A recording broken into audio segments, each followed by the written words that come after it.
എല്ലാവർക്കും നമസ്കാരം. ഇന്ന് നമ്മൾ സംസാരിക്കാൻ പോകുന്നത് സലാത്തിനെക്കുറിച്ചാണ്, അതായത് ഇസ്ലാമിക നമസ്കാരം. ലോകമെമ്പാടുമുള്ള കോടിക്കണക്കിന് മുസ്ലിങ്ങളുടെ ജീവിതത്തിലെ ഒരു പ്രധാന ഭാഗമാണിത്. ഇതൊരു സാധാരണ പ്രാർത്ഥന മാത്രമല്ല. അപ്പോൾ എന്താണ് സലാത്തിനെ ഇത്രയേറെ സവിശേഷമാക്കുന്നത്? നമുക്ക് ഒന്നിച്ചു നോക്കാം. അപ്പോൾ നമുക്ക് ഇതിന്റെ അടിസ്ഥാനത്തിൽ നിന്ന് തന്നെ തുടങ്ങാം. സലാത്തിന്റെ പ്രധാന ലക്ഷ്യം ഒരു ദൈവീക സമർപ്പണമാണ്. കേൾക്കുമ്പോൾ വലിയ വാക്കേ തോന്നാം, അല്ലേ? പക്ഷേ എന്താണിതുകൊണ്ട് ശരിക്കും ഉദ്ദേശിക്കുന്നത്? സലാത്ത് എന്ന് പറയുമ്പോൾ അത് കുറച്ച് ശാരീരിക ചലനങ്ങൾ മാത്രമല്ല. അതിനപ്പുറം അത് സ്രഷ്ടാവിനെ ഓർക്കാനും നമുക്ക് കിട്ടിയ അനുഗ്രഹങ്ങൾക്കെല്ലാം നന്ദി പറയാനുമുള്ളൊരു മാർഗമാണ്. ഒരു ഡയറക്റ്റ് കണക്ഷൻ. അതെ, തികച്ചും വ്യക്തിപരമായ ഒന്ന്. സാധാരണയായി ഈ പ്രാർത്ഥന നടക്കുന്നത് പള്ളികളിലാണ്, അല്ലേ? സമാധാനത്തിന്റെയും ഒരു വിശുദ്ധിയുടെയും ഒക്കെ ഒരിടം. പക്ഷേ അതിലും അപ്പുറം ഒരു വിശ്വാസിയുടെ ഓരോ ദിവസത്തെയും അവരുടെ ആത്മീയ യാത്രയെയും തമ്മിൽ ബന്ധിപ്പിക്കുന്ന ഒരു ചങ്ങലയിലെ ഏറ്റവും പ്രധാനപ്പെട്ട കണ്ണിയാണ് ശരിക്കും സലാത്ത്. ഇനി പ്രാർത്ഥന തുടങ്ങുന്നതിന് മുൻപ് ഒരു വിളിയുണ്ട്, അദാൻ, അല്ലെങ്കിൽ നമ്മൾ സാധാരണ പറയുന്ന ബാങ്ക്. ഇതൊരു സാധാരണ അറിയിപ്പല്ല കേട്ടോ. ലോകം മുഴുവനുമുള്ള വിശ്വാസികളെ ഒരുമിപ്പിക്കുന്ന വളരെ കാവ്യാത്മകമായ ഒരു ക്ഷണമാണത്. ഈ ബാങ്കിന്റെ ഒരു ഘടനയുണ്ടല്ലോ, അത് ശരിക്കും വളരെ മനോഹരമാണ്. ദൈവമാണ് ഏറ്റവും വലിയവൻ എന്ന് പ്രഖ്യാപിച്ചുകൊണ്ടാണ് അത് തുടങ്ങുന്നത്. പിന്നെ ദൈവമല്ലാതെ മറ്റാരുമില്ലെന്നും മുഹമ്മദ് നബി ദൈവത്തിന്റെ ദൂതനാണെന്നും സാക്ഷ്യപ്പെടുത്തുന്നു. അതിനുശേഷമാണ് ആ ക്ഷണം വരുന്നത്. പ്രാർത്ഥനയിലേക്ക് വരൂ, വിജയത്തിലേക്ക് വരൂ. അപ്പോൾ ഇതൊരു പ്രാർത്ഥനയിലേക്കുള്ള ക്ഷണം മാത്രമല്ല, ശരിക്കുമുള്ള വിജയത്തിലേക്കുള്ളൊരു വിളിയായിട്ടാണ് ഇതിനെ കാണുന്നത്. അടുത്തത് സലാത്തിന്റെ സമയക്രമമാണ്. ഇത് ദിവസത്തിൽ എപ്പോഴെങ്കിലും ഒരിക്കൽ ചെയ്യുന്നൊരു കാര്യമല്ല, മറിച്ച് ഒരു ദിവസത്തിന് മുഴുവനായി ഒരു താളം നൽകുന്ന ഒന്നാണ്. അതെങ്ങനെയെന്നല്ലേ നമുക്ക് നോക്കാം. ഒരു ദിവസം നിർബന്ധമായി 5 നമസ്കാരങ്ങളുണ്ട്.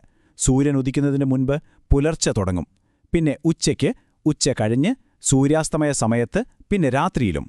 അപ്പോൾ ദിവസത്തിന്റെ ഓരോ ഘട്ടത്തിലും ഈ പ്രാർത്ഥന ഒരു വിശ്വാസിയെ സൃഷ്ടാവുമായി ഇങ്ങനെ ബന്ധിപ്പിച്ചുകൊണ്ടേയിരിക്കും. ഇത് ജീവിതത്തിന് ഒരു കൃത്യമായ ചിട്ടയും ഓർമ്മപ്പെടുത്തലുമൊക്കെ നൽകുന്നുണ്ട്.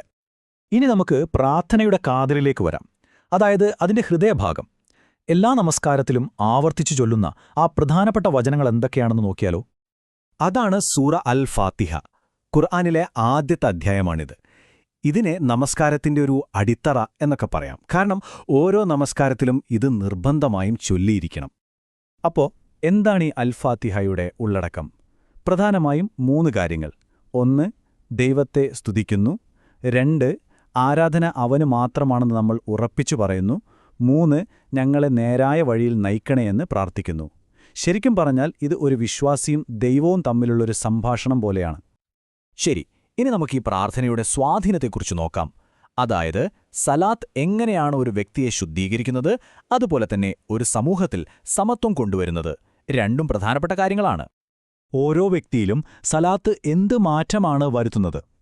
ആത്മീയമായ ഒരു ശുദ്ധി നൽകാൻ ഇതിന് കഴിയുമെന്നാണ് വിശ്വാസം. ഖുർആനിൽ പറയുന്നതുപോലെ നമസ്കാരം ഒരു വ്യക്തിയെ ചീത്ത കാര്യങ്ങളിൽ നിന്നും തെറ്റുകളിൽ നിന്നും തടഞ്ഞു നിർത്തും. ഒരുതരം സംരക്ഷണ കവചം പോലെ. അത് മനസ്സിനൊരു പ്രത്യേക ശാന്തിയും നൽകുന്നു. അപ്പോൾ വ്യക്തിപരമായ കാര്യം നമ്മൾ കണ്ടു.